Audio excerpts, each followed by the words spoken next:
कृष्ण मित्र, किसी ने क्या खूब कहा है कि सत्य जब भी मिला है अंदर ही मिला है, और जिन्हें भी मिलेगा अपने हृदय के अंदर, अपने भीतर ही मिलेगा। नमस्कार साथियों, स्वागत है आपका फिर से एक बार स्पिरिचुअल चैनल में, जहां पर आपको मिलते हैं ज्ञान वर्धक वीडियोस। आप सुन रहे हैं श्रीमद् भगवत गीता की एक और सीरीज, भगवत गीता सीरीज। और आज हम जानेंगे कि भगवत गीता के 6ठे अध्याय से आज हम क्या जानेंगे, जिसको आपके सामने बहुत ही सरल भाषा और आसान से शब्दों में प्रस्तुत की जा रही है। भगवत गीता के 5वें अध्याय में हमने जाना कि भगवत प्राप्ति के लिए सर्वोत्तम मार्ग कौन सा है, अपने लक्ष्य को कैसे प्राप्त किया जा सकता है, और किस तरह से हमारा शरीर आलस में बांधने की कोशिश करता है। भगवत गीता के 6ठे अध्याय में हम जानेंगे कि योगी क्या होता है, योगी कैसे बनते हैं। आज के युग के अनुसार बात करें तो योगी का मतलब वह इंसान है जो अपने जीवन में कुछ बड़ा करना चाहता है। इसके साथ साथ हम यह भी जानेंगे कि क्या होगा अगर आपने इस जीवन में बहुत मेहनत की और आपकी मृत्यु से होने से पहले आपका सपना पूरा नहीं हुआ तो क्या होगा। चलिए विस्तार से जानते हैं श्रीमद् भगवत गीता के 6ठे अध्याय से मिलने वाली सीख और शिक्षाओं से। इस अध्याय में भगवान श्री कृष्ण कर्म योग और कर्म संन्यास योग के तुलनात्मक मूल्यांकन को 5वें अध्याय से 6ठे अध्याय में भी जारी रखते हैं, और साथ ही साथ ये बताते हैं कि जो योगी होता है, जो अभ्यास करता है, उसकी सही भाषा क्या है, सही तरीका क्या है। वह बताते हैं कि जब हम समर्पण और भक्ति के साथ कार्य करते हैं तो हमारा मन और आत्मा शुद्ध हो जाता है, और जब मन शांत हो जाता है तो साधना व्यक्ति के उत्थान में सहायक हो जाती है। वह योगी मन को वश में करने का प्रयास करता है। हमारा बुरा शत्रु है और प्रशिक्षित मन हमारा प्रिय मित्र है। यहाँ श्री कृष्ण अर्जुन को सावधान करते हैं कि केवल कठोर तप में लीन रहने से, तपस्या करने से कोई सफलता प्राप्त नहीं करता। इसीलिए मनुष्य को अपने खान पान, कार्यकलाप, आमोद प्रमोद, निद्रा को संतुलित करना चाहिए। आगे अपने मन को भगवान में एकीकरण करने के लिए साधना का मार्ग अपनाना चाहिए। जिस प्रकार से वायु रहित स्थान में दीपक में ज्वाला नहीं झिलमिलाती, ठीक उसी प्रकार साधना करते हुए अपना मन स्थिर रखना चाहिए। वास्तव में मन को वश में करना कठिन है, लेकिन अभ्यास और विरक्ति द्वारा इसे नियंत्रित किया जा सकता है। इसीलिए मन जहाँ कहीं भी भटके तब वहां से इसे हमें वापस लाने का प्रयास करना चाहिए और निरंतर भगवान की भक्ति में लगाना चाहिए। मन शुद्ध हो जाता है तब यह अलौकिकता में स्थिर हो जाता है। आनंद की इस अवस्था को समाधि कहते हैं, जिसमें मनुष्य असीम दिव्य आनंद प्राप्त करता है। इसके पश्चात अर्जुन उस साधक के भाग्य के संबंध में बात करता है जो इस मार्ग में अनुसरण तो करना आरंभ करता है, लेकिन किसी कारण से लक्ष्य तक पहुंचने में असमर्थ हो जाता है। श्री कृष्ण ने पुनः आश्वासन देते हुए कहते हैं, भगवान के साथ एकीकृत होने का प्रयास करता है, इसलिए वह तपस्वी, ज्ञानी और कर्म कांड का पालन करने वाले कर्मों से श्रेष्ठ होता है। सभी योगियों में से जो भक्ति में तल्लीन रहता है वह सर्वश्रेष्ठ होता है। इस अध्याय के प्रथम श्लोक में भगवान श्री कृष्ण अपने सखा, अपने मित्र धनुर्धर अर्जुन से कहते हैं कि वे मनुष्य जो कर्म फल की कामना से रहित होकर अपने नियत कर्मों का पालन करते हैं, वे वास्तव में सन्यासी और योगी होते हैं, ना कि वे जो अग्निहोत्री यज्ञ संपन्न नहीं करते, अर्थात यज्ञ नहीं जलाते, शारीरिक कर्म नहीं करते। लोग कहते हैं कि हमने अग्नि को त्याग दिया, हम सन्यासी हैं। बहुत सारे लोग बहुत सारे तरीके की बात करते हैं। तो यहाँ भगवान श्री कृष्ण स्पष्ट करते हैं कि लोग ऐसा कहें कि मैं तो ज्ञानी हूँ, मैं सब जानता हूँ, मैं आत्मा हूँ, और कर्म आरंभ ना करें या कर्म योग क्रिया ना करने को माने। अर्जुन, मनुष्य को चाहिए अपने द्वारा की अपनी आत्मा को अधोगति में ना पहुंचाए। श्री कृष्ण कहते हैं कि वह केवल अपने सांसारिक कर्मों को त्यागने वाला ही योगी नहीं होता, बल्कि जो व्यक्ति करने योग्य सब कर्मों को करता है और उसकी फलों की लालच नहीं करता, वही असली योगी कहलाता है। जो व्यक्ति अपने मन को जीत लेता है, उसके लिए इस संसार में कुछ और को जीतना जरूरी नहीं होता। जिसका मन इधर उधर भटकता रहता है, उसके लिए संसार में कुछ भी पाना आसान नहीं होता, क्योंकि जब हमारा मन ही हमारा गुलाम होता है तो वह हमारा मित्र होता है, और अगर हम उसके गुलाम बन जाते हैं तो वह हमारा सबसे बड़ा शत्रु बन जाता है। श्री कृष्ण कहते हैं कि ये योगी मन पर विजय पा ली है, वह सर्दी गर्मी सुख दुख मान अपमान के द्वंद से बहुत ऊपर उठ जाता है। ऐसे योगी शांत रहते हैं और भगवान की भक्ति के प्रति उनकी श्रद्धा अटल होती है। वे योगी जो ध्यान और विवेक से संतुष्ट होते हैं और जो इंद्रियों पर विजय पा लेते हैं, वे सभी परिस्थितियों में अविचलित रहते हैं। वे धूल पत्थर और सोने को एक जैसा देखते हैं। योगी पुरुष शुभ चिंतकों मित्रों शत्रुओं सभी आत्माओं को निष्पक्ष होकर समान भाव से देखते हैं। इस प्रकार के जो योगी मित्र सहयोगी और शत्रु को समदूत की दृष्टि से देखते हैं, संबंधियों के प्रति तटस्थ रहते हैं, पुण्य आत्मा और पापियों के बीच निष्पक्ष रहते हैं, वे मनुष्य के मध्य विशिष्ट माने जाते हैं।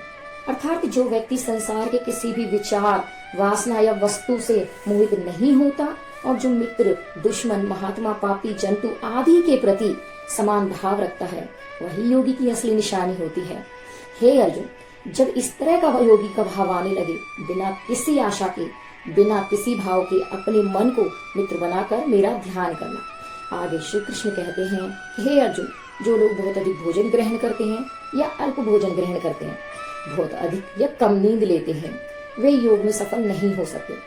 लेकिन जो अपने आहार आमोद प्रमोद को संयमित रखते हैं, कर्म को संतुलित रखते हैं और निद्रा पर नियंत्रण रखते हैं, वे योग का अभ्यास कर अपने दुखों को कम कर लेते हैं। अर्थात ऐसा योगी नींद और भोजन भी उतना ही करता है जितना आवश्यक हो। ऐसा योगी अपने वचन पर ठीक उसी तरीके से स्थिर रहता है, अपने वचन पर स्थित रहता है जैसे पूरी तरह रुकी हुई हवा। ऐसा योगी ठीक उसी तरह से अपने वचन पर स्थिर रहता है जैसे पूरी तरह से रुकी हुई हवा में दीपक की लौ होती है। जब भी उसका मन भटके तब उसकी उस इच्छा को नियंत्रित करना चाहिए और केंद्रित होना चाहिए। और इस प्रकार जब योगी संपूर्ण ज्ञान की अवस्था में आ जाता है तो बड़े से बड़ा दुख भी उसको उसके स्थान से नीचे नहीं गिरा सकता। सच्चा योगी अपनी चेतना को भगवान के साथ एकीकृत करके समान दृष्टि से सभी जीवों में भगवान और भगवान की सभी जीवों में देखता है। वे तो मुझे सर्वत्र और प्रत्येक वस्तु में देखते हैं। मैं उनके लिए कभी अदृश्य नहीं होता और मेरे लिए वे कभी अदृश्य नहीं होते। अर्जुन ने कहा, हे मधुसूदन, आपने जिस योग्य पद्धति का वर्णन किया है वह मेरे लिए अव्यवहारिक और अप्राप्त है, क्योंकि मन तो चंचल है।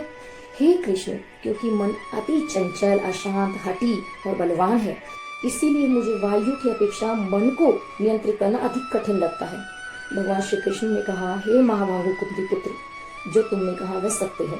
मन को नियंत्रित करना वास्तव में कठिन है, लेकिन यह भी जान लो कि बार बार योगाभ्यास और आत्मविश्वास से असंभव को भी संभव बनाया जा सकता है।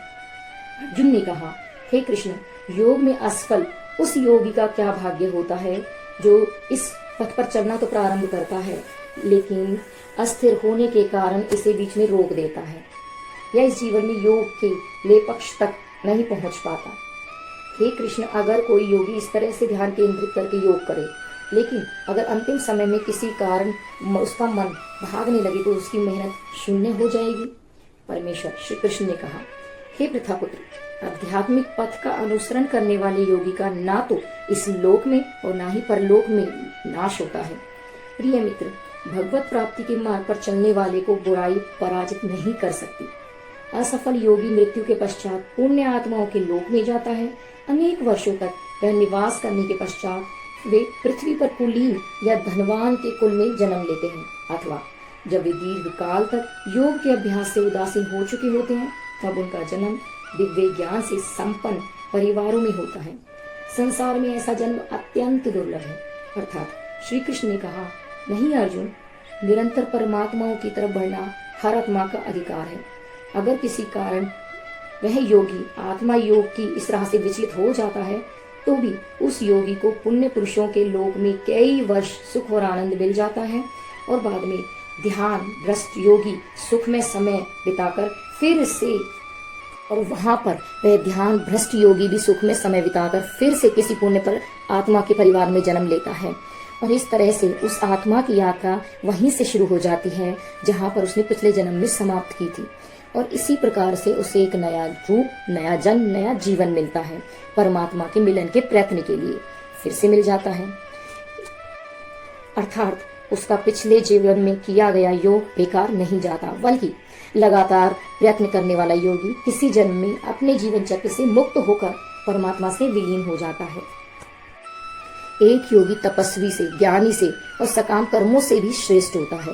अतः हे अर्जुन, तुम सभी प्रकार से योगी बनो। सभी योगियों में से जिनका मन सदैव मुझ में तल्लीन रहता है और जो श्रद्धा से मेरी भक्ति में लीन रहते हैं, उन्हें मैं सर्वश्रेष्ठ मानता हूँ। मित्रों, श्रीमद् भगवद गीता के इस अध्याय से यह सीखने को मिलता है कि हर वह इंसान जिसकी आंखों में कुछ बड़ा करने का सपना होता है, उसकी अर्जुन की तरह ही एक योगी बनना चाहिए। योगी वह इंसान है जो पूरी तरह से अपनी भावनाओं या इमोशंस को संतुलित रखता है, जो हमेशा अपने लक्ष्य को पूरा करने के लिए मेहनत करता है। लेकिन दोस्तों, जिंदगी का किसी को कुछ पता नहीं। अब प्रश्न यह उत्पन्न होता है कि यदि कोई इंसान उसके सपने पूरे होने से पहले ही मर जाए तो उसकी तो मेहनत किसी काम की ना रही और सपने सपने ही रह गए। परंतु यहाँ पर एक बहुत ही सीक्रेट बात भगवान श्री कृष्ण ने इस अध्याय में बताई है कि अगर आप मेहनत कर रहे हो और आपने बहुत अनुभव प्राप्त कर लिया है, बहुत नॉलेज हासिल कर ली है, लेकिन फिर भी आपको मंजिल नहीं मिली और किसी कारण से आपने, परमात्मा ना करे कि आप ऐसा हो कि आपकी मृत्यु हो जाती है, आप मेहनत करते करते बूढ़े हो जाते हैं, तो भी इस परिस्थिति में चाहे आपको जीते जी फल ना मिले, लेकिन मरने के बाद में आपको स्वर्ग में अपने कर्मों के अनुसार सुख मिलेगा। और जब आपके अच्छे कर्मों का बैलेंस खत्म हो जाएगा तो आप फिर से धरती पर जन्म लेकर आओगे और अपने पिछले जन्म के पुण्य कर्मों के आधार पर आप ऐसे वातावरण या ऐसे घर में जन्म लेंगे जिसमें आपको पिछले जन्म के ज्ञान वाला स्तर मिलेगा और आप उसके आगे की मेहनत करने के लिए फिर से एक नई जिंदगी मिल जाएगी। इस प्रकार ऐसा व्यक्ति और अधिक परिश्रम करके अपने परम लक्ष्य को प्राप्त कर मोक्ष को प्राप्त करता है। मित्रों, मैं आशा करती हूँ कि आपने इस वीडियो में बहुत कुछ सीखा होगा। वीडियो को लाइक, शेयर करके, कमेंट करके श्री कृष्ण जरूर लिखें और ऐसे ही वीडियोस पाने के लिए हमारे चैनल को सब्सक्राइब करें और घंटी जरूर बजा दें। भगवान श्री कृष्ण आपको हमेशा खुश रखें, प्रसन्न रखें। जय श्री राधे कृष्ण।